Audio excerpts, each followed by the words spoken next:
नमस्कार, मैं doctor Narendra Pandey, allergy asthma centre Kolkata की ओर से। आज हम लोग चर्चा करने वाले हैं भिन्न-भिन्न तरह का जो एलर्जी का परीक्षण अवेलेबल है और कौन-सा करना चाहिए, किसमें कौन-सा क्यों करना चाहिए, उससे क्या बेनिफिट है इसके बारे में। आप लोग जो लोग नए बंधु आज देख रहे हैं उनसे मैं अनुरोध करता हूँ, अगर वीडियो पसंद आए तो एक लाइक तो बनता है और सब्सक्राइब करके जाइएगा। और जो पुराने बंधु लाइक, सब्सक्राइब, कमेंट, शेयर, प्यार ये सारा दे रहे हैं उनको बहुत बहुत धन्यवाद। आशा करता हूँ आगे भी ये चलता रहेगा। तो जो मूल चर्चा के विषय में आई, एलर्जी का प्रॉब्लम अगर होता है तो एलर्जी प्रॉब्लम होने के साथ साथ बहुत लोग अलग अलग तरह का सजेशंस देना शुरू करते हैं और हम लोग भी वो सजेशन मानना भी शुरू करते हैं। फिर बात आता है कि नहीं, इसका जांच होना चाहिए कि क्यों क्यों किस चीज़ से हो रहा है। तो जांच करने में जनरली डिफरेंट लेबॉरेटरीज़ हैं, अलग-अलग लेबॉरेटरीज़ हैं, वो अलग-अलग तरह का टेस्ट कराते हैं। इन विट्रो टेस्टिंग, आपका ब्लड लेके सैंपल भेजते हैं। 99% लेबॉरेटरीज़ ये सब टेस्ट करते नहीं हैं, आपका सैंपल लेके किसी और स्पेशलिटी लैब से करा के आपको रिपोर्ट्स प्रोवाइड करते हैं। रिपोर्ट मिलने के बाद हम लोग जब उसको देखते हैं तो पहला जो पड़ाव है रिपोर्ट का, वो देख के बहुत सारा अनकॉमन चीज़ हम लोग को नज़र आता है। साइंटिफिक नेम्स लिखा रहता है, बोटैनिकल नेम्स लिखा रहता है, जो हम लोग को समझ में नहीं आता है, हम लोग यूज़्ड टू नहीं रहते हैं। और इंसानी फितरत है, जो चीज़ समझ में आए, जो चीज़ ईज़ी लगे, जो चीज़ सिंपल लगे उसके तरफ भागो, और जो नहीं समझ में आए उससे भाग लो। तो वैसे भागने के चक्कर में उसको हम लोग स्किप कर जाते हैं। स्किप करके फिर लिस्ट आना शुरू होता है फूड का, खाने-पीने का चीज़, जो बड़ा आसानी से हम लोग पहचान लेते हैं, अरे ये चीज़ खाने का लिखा है, ये चीज़ है। उससे हम लोग वेल वर्स्ड हैं, वो हम लोग को आसान भी लगता है और उसके ऊपर हम लोग फ़ोकस करना शुरू करते हैं। खाना-पीना अगर बंद करते हैं, जिन-जिन चीज़ों से एलर्जी रिपोर्ट में बताया हो, तो खाना-पीना बंद करने के बाद भी हम लोग रियलाइज़ करते हैं 2, 4, 10 दिन या महीना, 2 महीना, 3 महीना बाद भी हम लोग ये रियलाइज़ करते हैं कि पहले नहीं खा रहा था तो भी एक ही हाल है, नहीं खा रहा हूँ, अवॉइड कर रहा हूँ, फिर भी एलर्जी हुए जा रहा है, तो कुछ मतलब नहीं बनता है। बेसिकली फ़ोकस हट जाता है। एलर्जी होना होने का वजह है कि मेरा बॉडी हाइपर रिएक्ट करता है उनकी के कुछ चीज़ों से, जो मेरे शरीर में नॉर्मल चीज़, जो और 5 लोग के शरीर में भी प्रवेश कर रहा है, मेरे शरीर में भी प्रवेश कर रहा है, लेकिन उसमें से कुछ-कुछ सब्सटेंस है जो मेरा शरीर उसको टॉलरेट नहीं कर पा रहा है, उसके प्रति हाइपर रिएक्ट कर जा रहा है।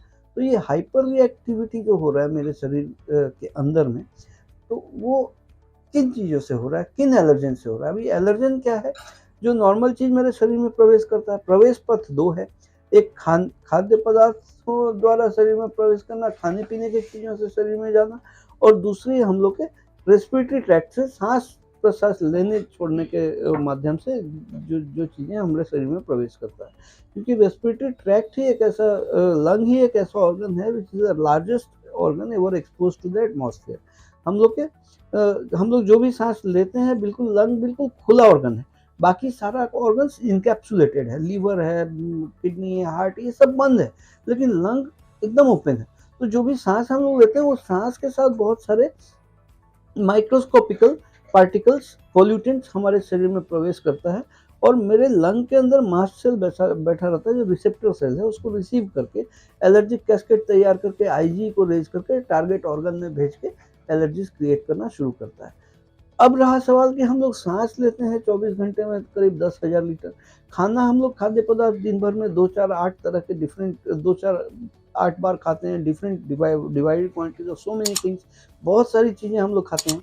उस तो खाना 1 केजी, सांस 10,000 लीटर, तो नेचुरली क्वांटम रेस्पिरेटरी ट्रैक्ट से अंदर एलर्जन जाने का ज़्यादा प्रवणता है, जो कि हम लोग देख नहीं पाते हैं।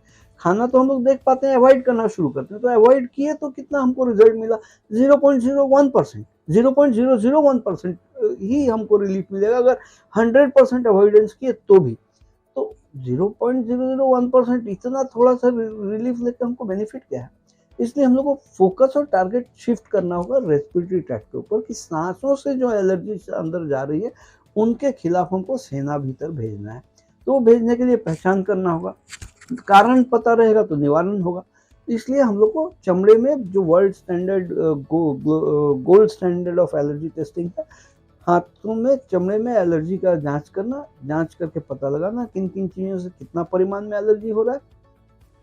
उसके खिलाफ स्पेसिफिक इम्यूनोथेरेपी वैक्सीन बना के बॉडी में सेना भेज देना, ताकि वो कवर करके रख सके और आपके बॉडी में बाहरी एलर्जन जो जाके एलर्जन बन रहा है, वो एलर्जन की तरह नहीं बिहेव करके नॉर्मल बिहेव करे और आपका लाइफ नॉर्मल सेट हो सके। इस तरह का परिसेवा अगर लेने का ज़रूरत पड़े तो नीचे दिए गए अपॉइंटमेंट नंबर में कॉल करके अपॉइंटमेंट लेके आप आके ये परिसेवा ले सकते हैं। मैं कोलकाता में सियालदह स्टेशन के पास मौलाली मज़ार और इंटाली सिनेमा हॉल के बीच में एलर्जी अस्थमा सेंटर में अवेलेबल हूँ। आज के लिए इतना ही। मैं doctor Narendra Pandey, allergy asthma centre की ओर से। आप लोग स्वस्थ रहें, खुशहाल रहें।